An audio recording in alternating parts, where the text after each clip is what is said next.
Hello students, we are reading chapter 8 of class 11 from Hornbill, and that is Silk Road, written by Nick Middleton. Silk Road. So here Silk Road is a part of a travelogue about the author's travel along the ancient trade route called Silk Road. Now, here I just want to tell Nick Middleton is a professor of geography at Oxford University and an environmental consultant. Now, in the first part of this chapter, we have read that the author left Ravu, who is the starting point of his journey, with Daniel and Saturn. Here, Saturn is a tourist guide or a driver, and they pass through the hills, and then they saw shepherds looking after their flocks. And when they passed the nomads' tents, they saw some Tibetan mastiffs. These are the hunting dogs, and they are used by the shepherds as hunting dogs, or we can say as guards. Now, we also come to know that these Tibetan mastiffs became popular in the imperial courts of China due to their alertness or their ferocious nature or fearless nature. And we also come to know that they were brought along the Silk Road in ancient times as tribute from Tibet. So, up to here, we have done in the first part. Now, move to the next. By now, we could see snow capped mountains gathering on the horizon. Horizon means which seems to be the meeting place of earth and sky, or we can say from the line from where the sunset and sunrise just seems to take place. So that is horizon. So on the horizon we could see the snow covered mountains.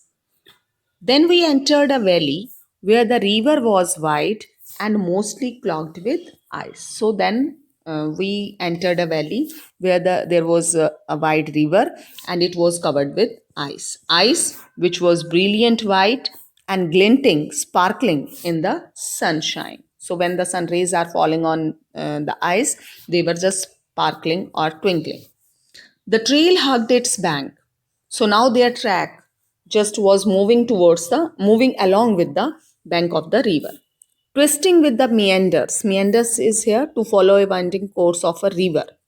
So here we can say their track was twisting, was moving along with the meandering way of the river.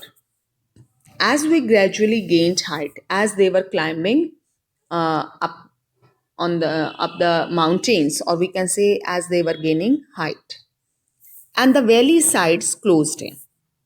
Now the turns became sharper and the ride bumpier. As they were just gaining height, they were just moving on the towards the top of the mountain. Their the turns became sharper and the ride bumpier. Saturn now in the third gear as we continue to climb. And no doubt the speed will be low. The track moved away from the icy river, laboring, that means trying hard, through steeper slopes that supported big rocks daubed with patches of bright orange lichen. Daubed means here spread a thick sticky substance on a surface carelessly. And what are these? These are the patches of bright orange lichen. That means lichen is a slow growing plant which grows on walls, just like you can say moss. It's of green color, but here lichen is of orange color. So that means these rocks which have covered the steeper slopes of the mountain, they were just having a sticky substance and with the patches of orange lichen. Beneath the rocks, that means below the rocks, hunks of snow, that means large pieces of snow, they clung on in the near permanent shade. Now I felt the pressure building up in my ears. Now the narrator felt pressure. That means we can say he was not medically fit. He was having pressure, and just like you can say, someone can face this problem also when we are just traveling in plane also. Then he held his nose, snorted, and cleared them.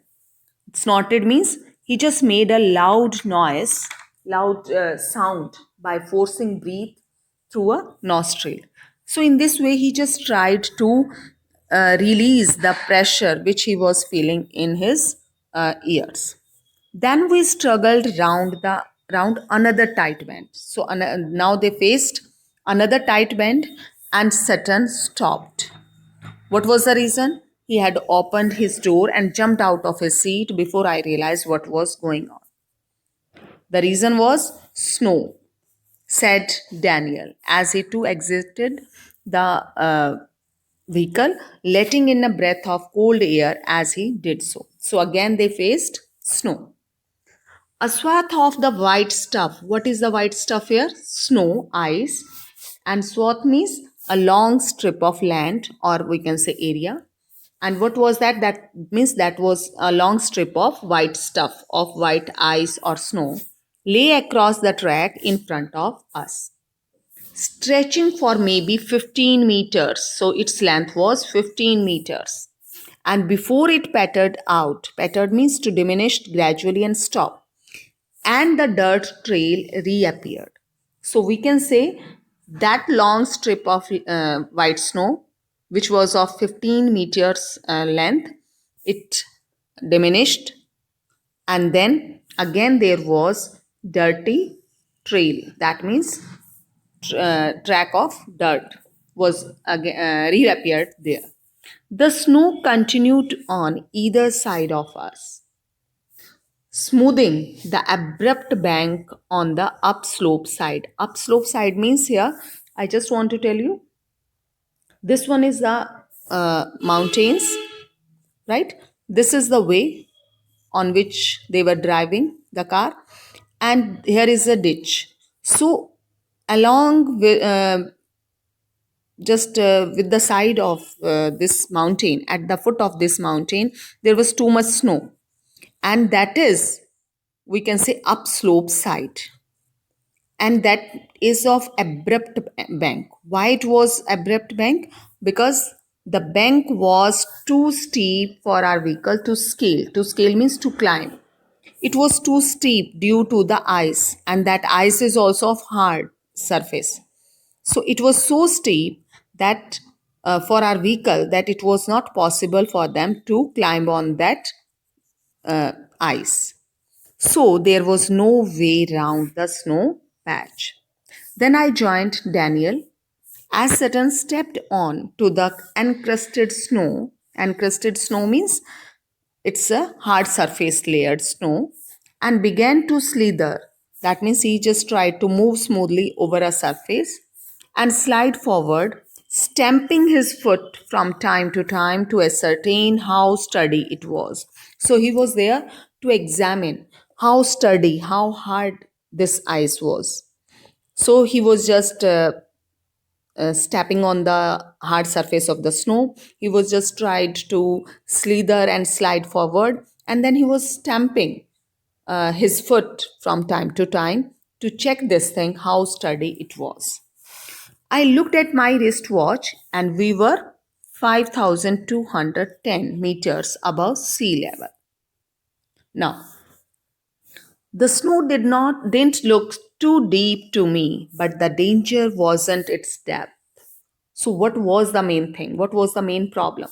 Daniel said, so much as its icy top layer. So, that was the main problem.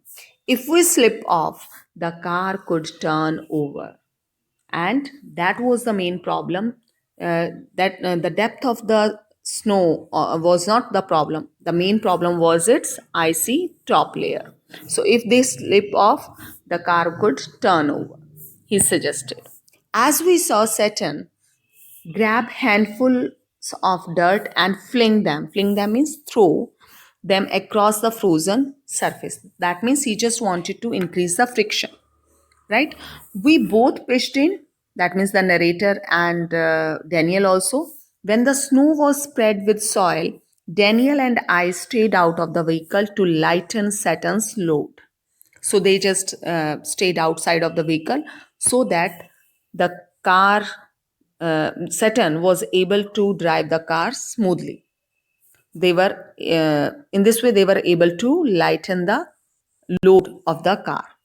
He backed up and drove towards the dirty snow, eased the car onto its icy surface, and slowly draw its length without any difficulty. So in this way, they were able to just move from that place. 10 minutes later, we stopped at another blockage. Not good, sir, Saturn announced. So again, there was problem. As he jumped out again to survey the scene. Who jumped out again? Saturn. To survey the scene, to check the situation. This time he decided to try and drive around the snow. So he just tried to manage the things on his own. And the slope was steep and studded, that means decorated or covered with major rocks, but somehow Saturn negotiated them. That means somehow Saturn went around them. He was able to manage the things. He was able to drive his four-wheel drive vehicle. Lurching. Lurching means, here we can say lurching means swaying or moving. Swaying or moving. That means we can say it was जिसे कहते हैं ना झूल रहा था swaying. So it was swaying and moving unsteadily. That means we can say moving unsteadily also we can say.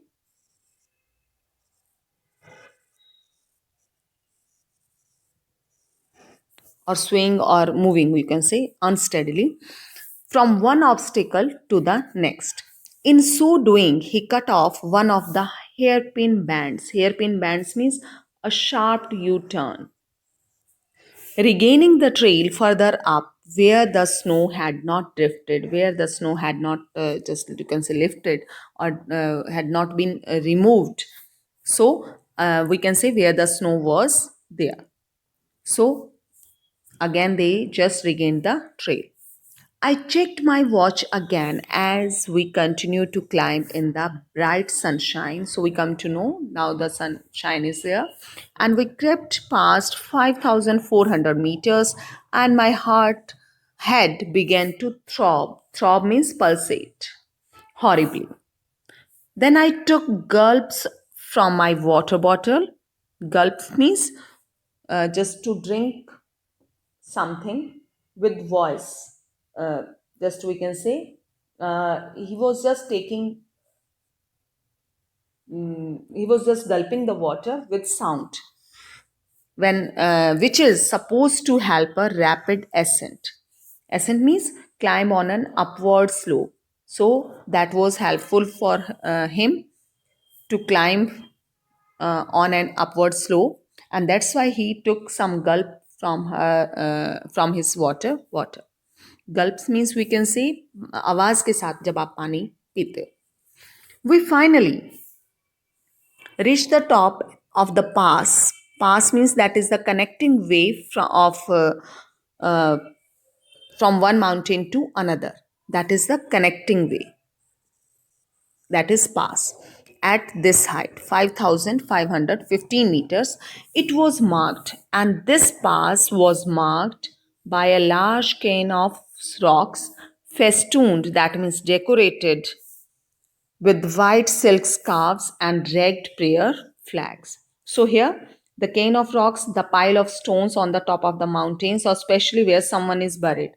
So, here we can see that is also just like a tradition there, that they took a turn round the cane in a clockwise direction, as is the tradition, and then they just move on towards the other end of the pass. So that was pass, and it was marked by a large just you can say pile of the rocks and or stones, and it was decorated with white silk scarves and red prayer flags. And then they just took around this pile in a clockwise direction, and it was tradition. And meanwhile, Saturn checked the tires on his vehicle. He stopped at the petrol tank and partially unscrewed the top. Why? It emitted a loud hiss sound. Why he just unscrewed that top? To release the atmospheric pressure. Because in the lower atmospheric pressure was allowing the fuel to expand, right? So the fuel in the tank was expanding due to the high atmospheric pressure in the tank, and that's why he unscrewed the top so that it not be it there could not be any problem. It sounded dangerous to me. Maybe, sir, Saturn laughed, but no smoking. So he warned that there should not be any smoking. Now, my heart headache soon cleared as we careered down. Careered down means sinking the slope, or you can say when we are just moving downward in an uncontrolled manner. So, what it means? That means descendant, descended. When they are descended, here we can say descended also.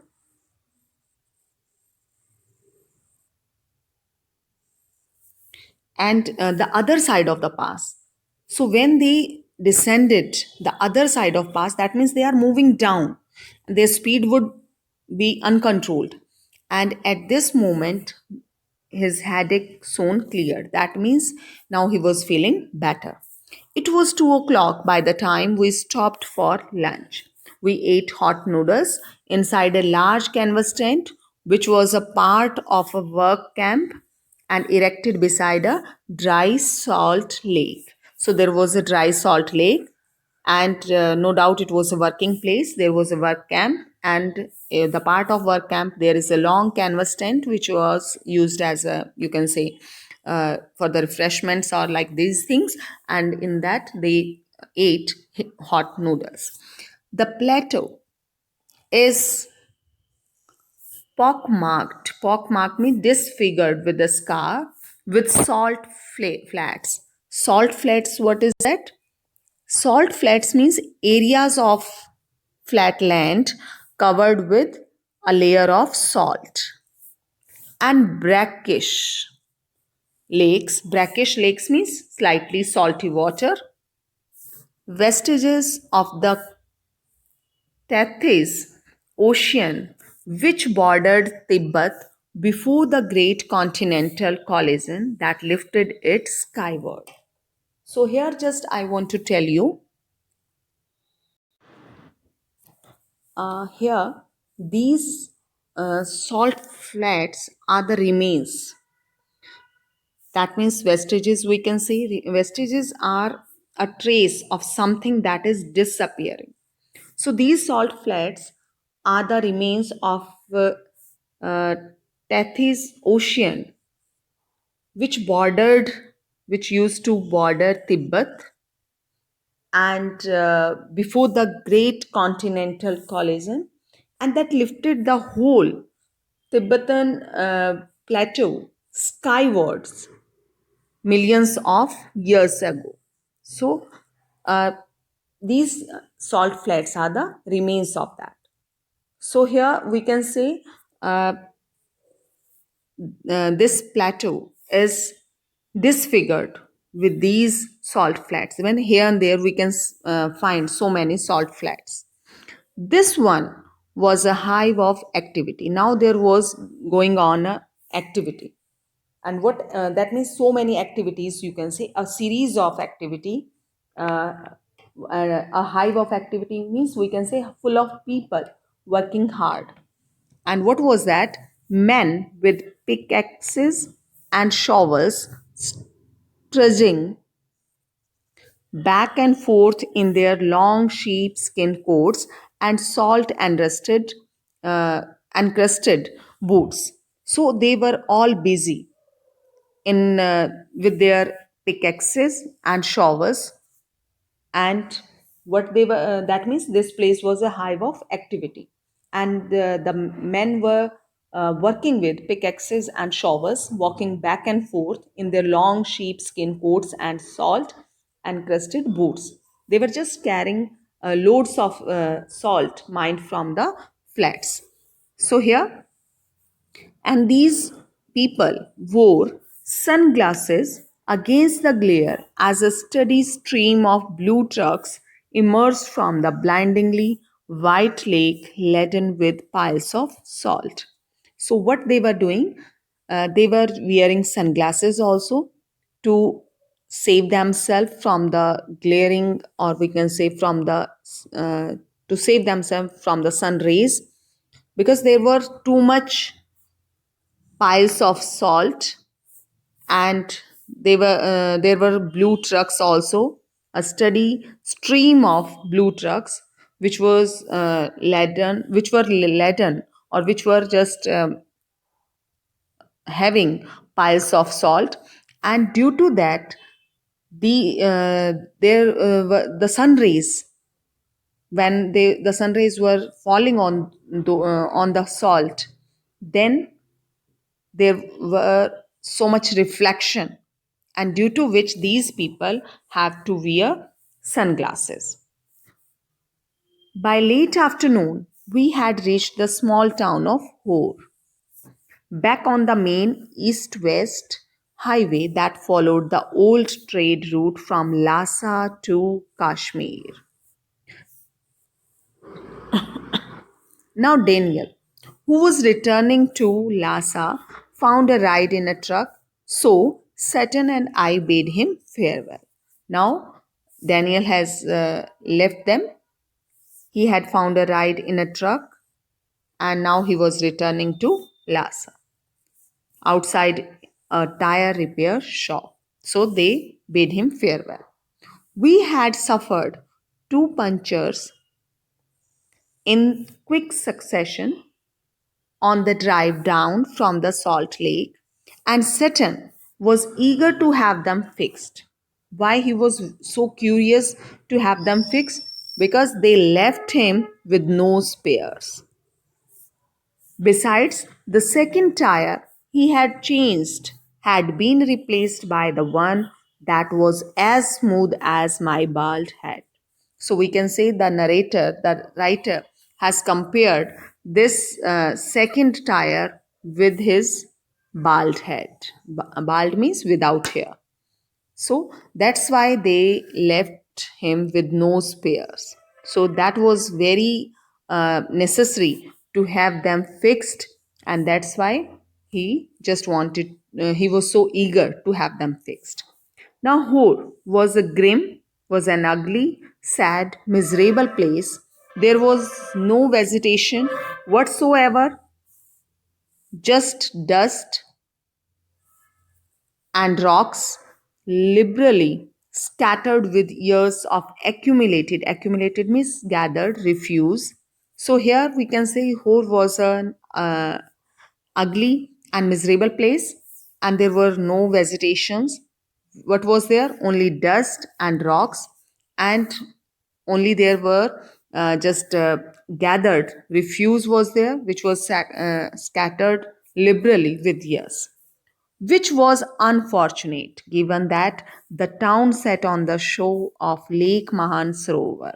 That was the unfortunate thing, that it was situated on the shore of uh, of Lake Mansarovar, which is considered to be Tibet's most venerated stretch of water. Venerated means respected, right? So that was unfortunate thing, that this whore, which was an ugly and miserable place, it was having only dust and rocks and just scattered refuse, that means garbage, right? There was no vegetation whatsoever was there, only dust and rocks, and scattered with years of accumulated rubbish left by the tourist. So it was unfortunate thing that it was situated on the shore of Lake Mansarovar, which is considered to be the most respected stretch of water. So, up to here we will do. I hope you are able to understand this one. We will continue in the next video. Thank you. Have a good day.